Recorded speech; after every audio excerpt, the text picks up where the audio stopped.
Before we ride into this story, hit like and subscribe. Thank you. September 14th, 1969, 0300 hours, Phuoc Tuy Province. In a bamboo and mud bunker half swallowed by vines, a Viet Cong radio operator clutched his handset so hard his knuckles turned the color of old bone. Rain hammered the jungle canopy above him, not in drops, but in sheets, like the sky was trying to drown the world in one long breath. He didn't speak in slogans, he didn't recite doctrine, he didn't call for victory. He gasped seven words that crackled across Allied intercept stations like a curse. The forest is eating us alive. Then the carrier wave went empty. No follow-up, no coordinates, no pleas, no gunfire in the background. Just silence. Absolute, complete, terrifying silence, where a whole unit should have been. 23 guerrillas, veterans, men who had lived through napalm runs, B-52 strikes, defoliation that turned the jungle into skeletal brown sticks, and ambushes that left American patrols bleeding in the mud. Men who knew the night, and now gone, not retreating, not captured, not found, no bodies recovered by their comrades, no graves unearthed later, no prisoners paraded for propaganda. Just those 7 words hanging in the dark, like a warning from something older than war. What happened to D445 over the previous 72 hours would be filed, locked, and buried so deep that even Allied officers who heard whispers of it were told to forget. Official histories would tiptoe around it, after-action reports would turn into sterile paragraphs, names would be reduced to code, and the few men who could explain it would answer questions with the same blank stare. Because whatever stalked D445 wasn't a storm or fever or the jungle simply being cruel. It was deliberate, it was methodical, and it was human, or close enough. This was not the Viet Cong's jungle anymore. This was Australian SAS territory, and what 12 operators did to Unit D445 became one of the most disturbing and most carefully erased chapters of the Vietnam War. For years, Americans had repeated a bitter joke: Charlie owns the jungle. The Viet Cong could appear from nowhere, strike once with savage precision, then melt back into green darkness before helicopters could spool up or artillery could range them. In the triple canopy rainforest, technology lost its arrogance, maps became lies, distance became meaningless, the night belonged to men who could walk without leaving a story behind. Most Allied units accepted that reality. The Australians didn't. They didn't bring more firepower, they didn't ask for bigger airstrikes, they didn't try to crush the jungle under the weight of machinery. They did something far more unsettling. They learned to disappear better than the enemy did. The unit that sent that final transmission, designated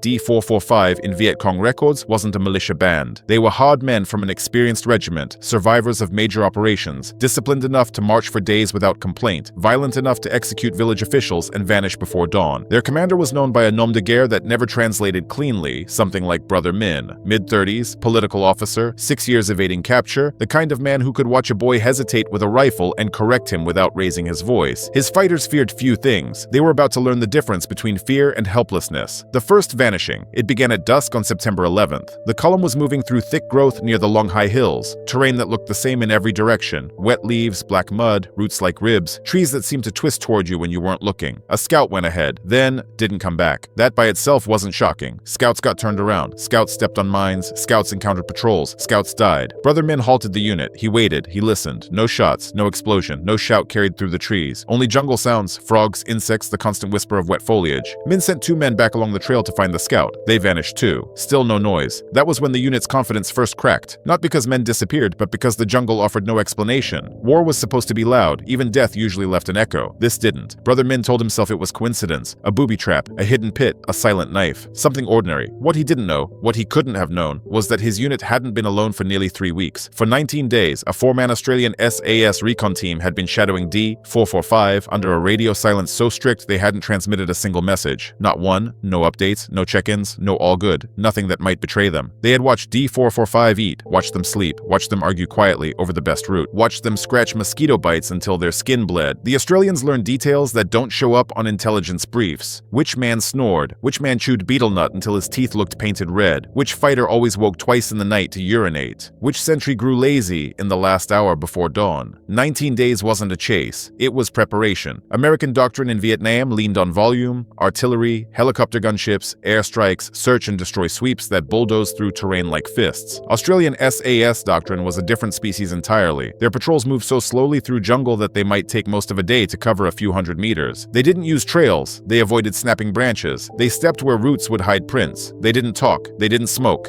They didn't even let their straps clink. Sometimes they went 2-3 days without speaking a word out loud. But the truly frightening part wasn't how quietly they moved, it was what they understood about the enemy's mind. Because the Viet Cong's greatest weapon wasn't an AK-47 or a punji pit or a tunnel network. It was their belief that the jungle belonged to them. Break that belief and you break the fighter. So the Australians set out to break it, systematically, almost scientifically. The first message. At first light on September 12th, Brother Min's men found the scout. Or rather, they found what the Australians wanted them to find. The body was positioned against a tree in a seated pose, as if the man had simply decided to rest. Hands placed neatly, chin angled forward, almost peaceful. His boots were gone, set beside him with unnerving care. His rifle was missing, his ammo was missing, and on his chest sat something that did not belong in Viet Cong hands. An unopened Australian ration pack, clean, dry, like it had been carried in a different world. No note, no signature, no words at all. But the message screamed louder than any propaganda broadcast. We were here, we touched your man, we could have touched you. The effect was immediate. These were not superstitious villagers, they were disciplined guerrillas trained to resist fear, trained to endure hardship, trained to laugh at death. Yet within hours, the unit's cohesion started to fracture. 3 men insisted they should not move at all until full daylight, eyes scanning every shadow like it might grow teeth. 2 demanded they march straight for a friendly village and abandon the operation entirely. Others argued in hissing whispers, each voice rising just enough for the jungle to drink it. Brother Min tried to restore order. He spoke of duty, of revolution, of courage, but his eyes kept drifting toward the trees as if expecting them to answer back. Because something had changed. The jungle no longer felt like cover, it felt like a mouth, the night the perimeter failed. That evening, D445 did what they had done 100 times. They established a defensive perimeter in a small clearing. 4 sentries, 4 cardinal directions, standard spacing, weapons ready. They were careful now, hyper alert. Sleep came like an illness. And still, when dawn broke on September 13th, their world shattered. All 4 sentries were found exactly where they had posted themselves. Same posture, same weapon placement, same orientation, but none of them responded. No gunfire had been heard, no warning shout, no scramble, nothing. Each sentry had been neutralized silently, knocked unconscious with the kind of precision that makes a man feel small. And their boots weren't removed. They were cut, sliced in a distinctive pattern as if someone had wanted every future discovery to whisper the same signature. Beside each man sat the same thing, an unopened Australian ration pack. 4 penetrations of a perimeter in one night, 4 sentries eliminated within meters of sleeping comrades, and not one of the remaining fighters heard a footstep. If the Viet Cong had been fighting ghosts, it would have been less frightening, because at least ghosts are supernatural, at least they cheat. This was worse. This was a human being choosing to move like a shadow. Brother Min gathered his men and delivered a speech that survivors later described as fierce and desperate. He reminded them of bombings, of napalm, of hunger, of everything they had already endured. He told them they would not be intimidated by a handful of foreigners playing mind games. He did not know that during that speech, the Australians were inside the perimeter. 2 SAS operators had crawled in close enough to hear Min's breathing between sentences, close enough to smell rice and sweat, close enough that if one Viet Cong fighter had turned his head at the wrong time, he might have looked straight into a pale face and calm eyes. The Australians listened, counted heads, noted weapons, observed who looked ready to run.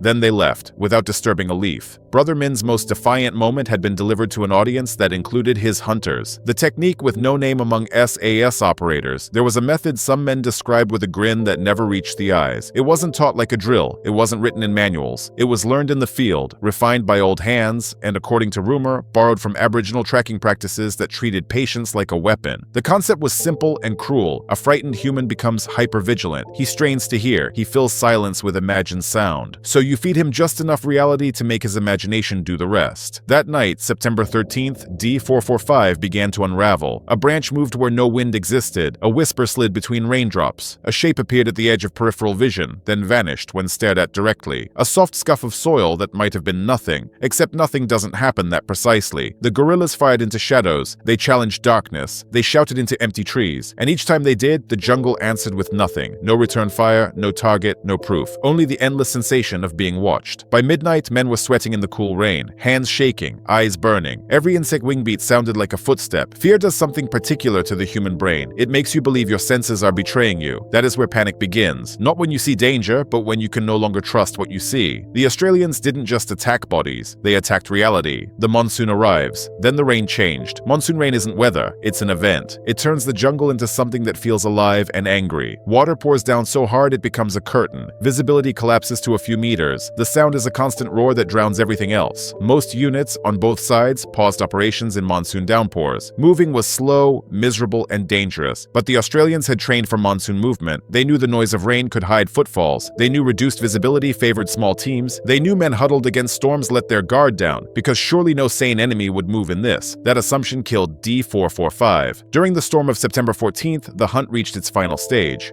What happened in those hours has never been fully documented, and perhaps it never will be. The Australian reports described it with cold brevity, movements, timings, outcomes, no emotion, no narrative. But the intercepted transmission told a different story, one written in fear. Men taken one by one from the edges of a huddled group, empty space where someone had been sitting moments before. No scream loud enough to rise above the rain, no gunfire to aim at. 23 reduced to 7, 7 to 3, 3 to 1. A final radio operator, so soaked and shaking he could barely work the transmitter, keyed his handset and spat those 7 words into the storm. The forest is eating us alive, not fighting us, not shooting us, not killing us, eating us. A slow consumption, a feeding, then silence.